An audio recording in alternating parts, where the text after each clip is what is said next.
In my mind, I am a champion. All things are possible. I am 10 feet tall. We live in a society that all too often defines a child with promise as someone who is destined to one day become a world leader, artistic prodigy, or super athlete. Yet to judge promise through such a narrow focus is to ignore qualities such as courage, spirit, and raw determination.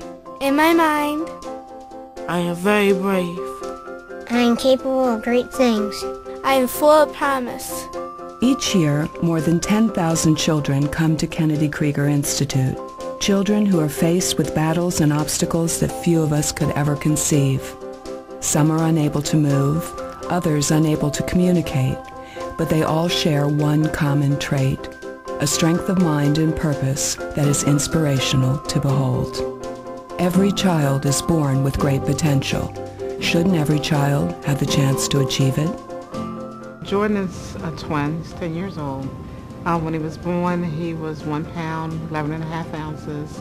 They told us that Jordan would never walk, talk, be blind for the rest of his life, and profoundly retarded. And basically, they had Jordan in a wheelchair for the rest of his life. That's what the doctors had told us. So it's so common to meet a family that's already been told that your child will never walk, will never be able to go to school, will never be able to achieve these things. And that information is just wrong. When Jordan first came to Kennedy, he was in a wheelchair, wasn't really verbal, and he's been here for 4 years now, and Jordan walks, he can see very well, and he's really flourished. He's not the same child that, they told us he would be. Led by a team of international scientists and researchers, Kennedy Krieger is making great strides toward understanding the causes behind developmental disabilities. Already this work has yielded answers that are revolutionizing the treatment of children with diseases such as autism, Down syndrome, and cerebral palsy. You can see inside your brain. We know all the genes that are in there. It's not a simple task, but we're going to be able to dissect, and we are dissecting each one of these diseases. And it kind of amazed his mother and I said, this is probably stumping the doctors right about now if they could see Jordan do what the doctor said that he couldn't do. In addition to providing the care of today, we're really looking for the care of tomorrow, and I think people come here realize that. Research, treatment, and education. Those are the cornerstones of Kennedy Krieger's work. What's learned in the laboratory is applied in treatment and then taught in the classroom. You certainly can find an excellent wheelchair somewhere else. You can get therapy for epilepsy. You can get all kinds of treatments. What I think stands out here is that we have this team approach where we have all these people available who know each other, know your child, and talk to each other about your child to develop a plan for you.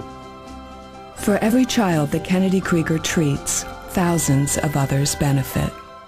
Our goal has been to disseminate the information on how to care for these children, not just by writing articles and publishing books, but by actually training a variety of professionals. Our trainees come from all over the country and world. So I think we're very interrelated to professionals everywhere. And then those professionals, in turn, are related to the families and children in their own communities. So I think we're very much part of a bigger circle. My son Nick is about 3.5 years old. We adopted him from Ukraine when he was 9 months old. And at the time, he only weighed 9 pounds from severe malnutrition and some other detrimental factors. By coming in a program where we really understand these conditions, a lot more progress is made for that child than was believed possible by the first level of care. So far, we've had an appointment roughly every month with a different professional, and that is one of the beauties of it, is that everything is integrated very smoothly. Every time I come, I don't have to explain to someone all over again from scratch the saga of Nick's background or whatever his current medical concerns are. It's not just temporary care for a week or two. We have our eye on what's going to become of that child when they're an adult. How are they going to integrate into the community, first as a student, a family member, student, and then independent life? I think just over the course of the summer, we really made some major progress. In terms of his receptive speech, and this is what really gives us great hope, is he's a whiz. He has got a repertoire of about, I would say, 40 things that he understands and responds to appropriately.